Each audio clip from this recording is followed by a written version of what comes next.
This is The Wire for 2300 Zulu, March 5th, 2026. Presidence's routine. Information cutoff is 2200. Bottom line up front. Merchant vessel struck by explosive fast boat in Persian Gulf. Drone and missile attacks remain constant among Gulf states. Drone strikes reported in Azerbaijan. Beginning with international events, in the Persian Gulf, attacks on merchant shipping continue as an oil tanker that was anchored off the coast of Kuwait was struck by Iranian forces overnight. The vessel has been identified as the Sonagol Namibe, an oil tanker that is currently anchored in the group of vessels that are waiting for the risks in the strait to subside. Analysts comment. Turns out in such a small waterway it's just as dangerous to remain at anchor. This strike is also different from the rest, as video evidence confirms that this was the result of a possibly remote-controlled Iranian fast boat conducting a strike on the vessel. For context, the Iranian Navy is split into two parts, the Islamic Republic of Iran Navy, or IRIN, which is the more traditional navy comprised of line ships, and the Islamic Republic Guard Corps Navy, or IRGCN. The majority of the IRIN has mostly been sunk over the past few days, however the smaller speedboat navy of the IRGCN was created solely for the purpose of conducting asymmetric warfare and is likely the culprit of this attack. As there are a few dozen other tankers parked immediately adjacent to the one that was struck, it is likely that more of these attacks will take place as long as the IRGCN is able to.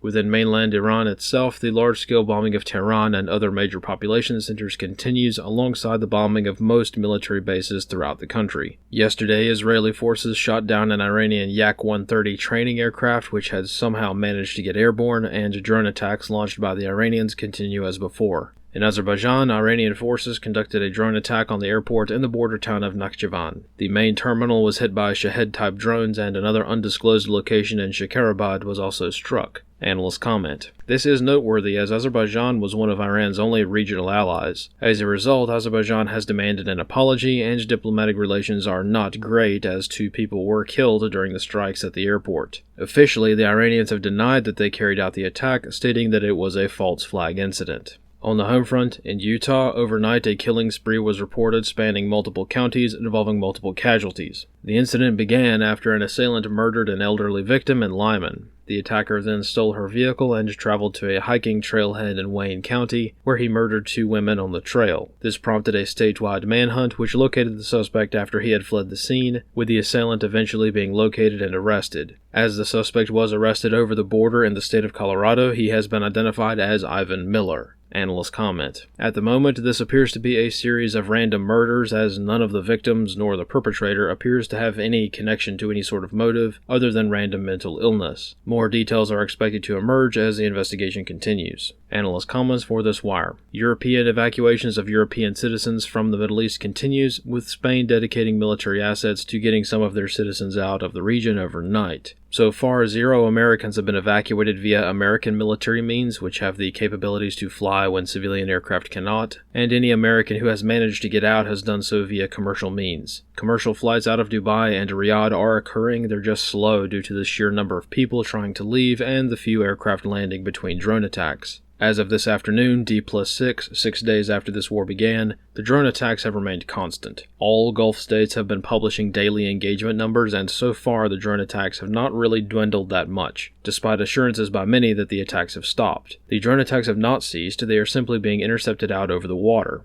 Some drones are making it in through defenses to strike targets with limited success. This afternoon, several hotels were struck by Iranian drones in Abu Dhabi and Dubai, which has served to remind everyone involved that the threats are real and persistent. Either way, drone sightings and close-in interceptions are enough to ground aircraft for a while, further adding to the evacuation bottlenecks that are stacking up around the region. Regarding timelines, yesterday evening the estimates for the length of the operation have changed again, with Secretary of War Hegseth stating that the operation is now planned to take an uncertain amount of time, potentially up to 8 weeks. The Secretary of War also stated that the United States is planned to achieve uncontested airspace in the skies over Iran within a few days, possibly up to a week. Either way, this confirms that after nearly a week, the airspace is still somewhat contested, despite the overwhelmingly large bombing raids witnessed so far. This concludes The Wire for 2300 Zulu, March 5th, 2026.